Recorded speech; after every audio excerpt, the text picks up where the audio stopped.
নমস্কার বন্ধুরা, আশা করছি আপনারা সবাই খুব ভালো আছেন, সুস্থ আছেন। শীতকালে পালং শাক প্রচুর পাওয়া যাচ্ছে, তাই এই পালং শাক দিয়ে আবারও একটা অন্যরকম রান্না নিয়ে আপনাদের কাছে হাজির হয়েছি।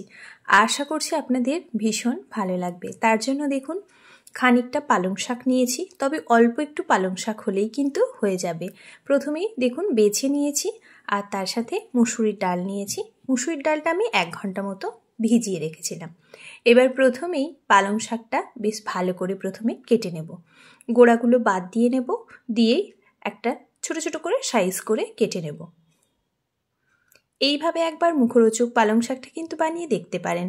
পালং শাকের ঘন্ট, পালং শাকের চচ্চড়ি তো অনেকভাবে খেয়েছেন, বড়ি দিয়ে পালং শাক।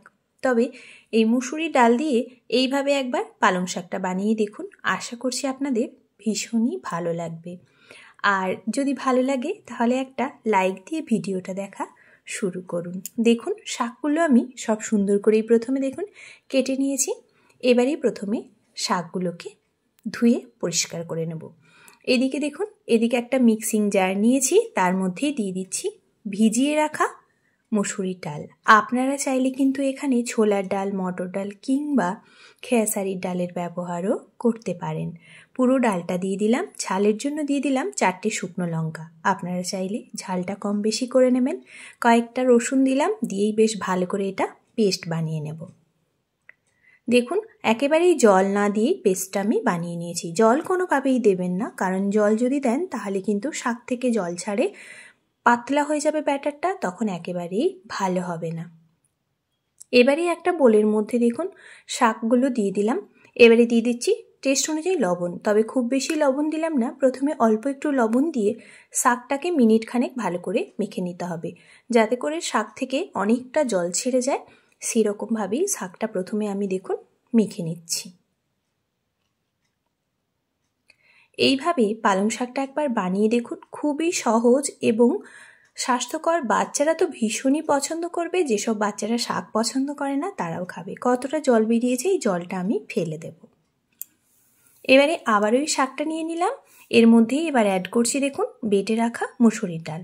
কোনোভাবেই জল কিন্তু ডালের মধ্যে অ্যাড করবেন না, তাহলে ডাল বাটাটা খুব পাতলা হয়ে যাবে, তখন এই বড়াগুলো ভালো হবে না। এবারে একটা গোটা পেঁয়াজ অ্যাড করলাম, একেবারেই ঝিরি করে কুচিয়ে নিয়েছি।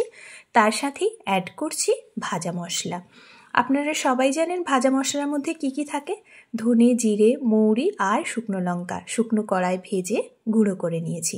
আর দিয়ে দিলাম 2 চিমটি মতো বেকিং সোডা, আর দিলাম টেস্ট অনুযায়ী লবণ। প্রথমেও লবণ ব্যবহার করেছি, তাই লবণটা দেওয়ার সময় একটু খেয়াল রাখতে হবে। কালারের জন্য দিয়ে দিলাম হলুদের গুঁড়ো।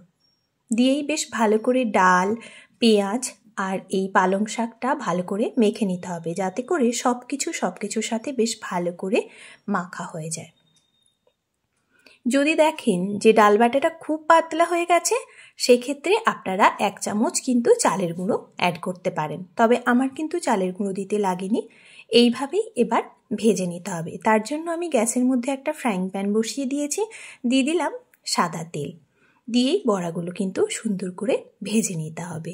এরম মুচমুচে মুখরোচক বড়া চায়ের সাথেও খেতে কিন্তু দুর্দান্ত লাগে। আর দুপুরবেলা গরম গরম ভাতের সাথে যদি একটুখানি ডাল হয়ে যায়, তাহলে কিন্তু আর তো কোনো কথাই নেই। এইভাবে ডালের বড়াটা কিন্তু একবার বানিয়ে দেখতে পারেন। আশা করছি আপনাদের ভীষণ ভালো লাগবে। একে একে দেখুন সব বড়াগুলোই আমি দিয়ে দিলাম। আপনারা আপনাদের শেপ অনুযায়ী দিয়ে বড়াগুলো ভেজে নেবেন।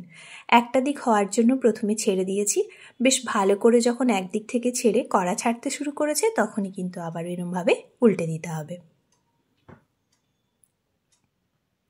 উল্টে দিয়ে আরেকটা পিঠ হওয়ার জন্য আমি ছেড়ে দেব।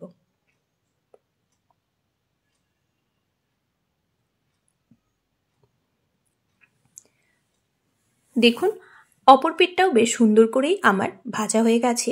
এরমভাবে চেপে চেপেই কিন্তু বেশ লাল লাল করে দুদিকে ভেজে নিতে হবে। তবে এই সময় গ্যাসের ফ্লেমটা কিন্তু কোনোভাবেই হাইতে করবেন না, লো ফ্লেমে রেখে রান্নাটা করবেন। তা না হলে পালং শাক দেওয়া আছে, বড়াগুলো কিন্তু একেবারেই নেতিয়ে যাবে। তাই মিডিয়াম টু লোতে রেখে যদি রান্নাটা করেন, বড়াগুলো একেবারেই ক্রাঞ্চি আর দারুণই সফট হবে। কয়েকবার উল্টে পাল্টে নিলেই এই মুখরোচক পালং শাকের বড়া কিন্তু রেডি হয়ে যাবে। সন্ধ্যাবেলা চায়ের সাথে কিংবা দুপুরবেলা গরম গরম ভাতের সাথে পরিবেশন করতে পারেন, দেখবেন দুর্দান্ত হয়েছে। এবারেই দেখুন আমি এগুলো নামিয়ে নিচ্ছি। কতটা সুন্দর হয়েছিল দেখেই সেটা বুঝতে পারছেন। ঠিক এইভাবে করেই সব বড়াগুলো আমি এবার তুলে নেব।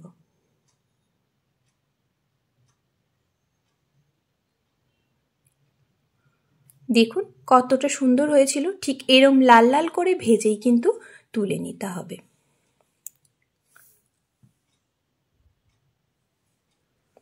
আবারও পরের ব্যাচটা ঠিক একইভাবে আমি ভেজে আর তুলে নেব। আপনারাও এইভাবে একেবারে সহজ উপকরণে চটপট করে কিন্তু পালং শাকের এই বড়াটা বানিয়ে নিতে পারেন। আর কেমন হলো কমেন্ট বক্সে জানাতে ভুলবেন না। দেখুন দেখতে কতটা সুন্দর হয়েছিল। শীতের দুপুরবেলা গরম গরম ভাতের সাথে যদি এই বড়াটা থাকে, কথা দিচ্ছি দেখবেন আর কিছুই লাগবে না। এই বড়া দিয়ে কিন্তু পুরো ভাতটা খাওয়া হয়ে যাবে, এতটাই টেস্টি হয়। এবার একটা আপনাদের ভেঙে দেখাই কেমন হয়েছিল। দেখুন ঠিক এইরমভাবেই কিন্তু বড়াটা হয়, ভেতরটাও সুন্দর হয়ে যায় আর বাইরেটা একেবারেই ক্রাঞ্চি। তাই এইভাবে বড়াটা কিন্তু বানিয়ে দেখতে পারেন। কেমন হলো কমেন্ট বক্সে অবশ্যই জানাবেন। ভালো লাগলে একটা লাইক করবেন, শেয়ার করবেন আর সাবস্ক্রাইব করতে ভুলবেন না।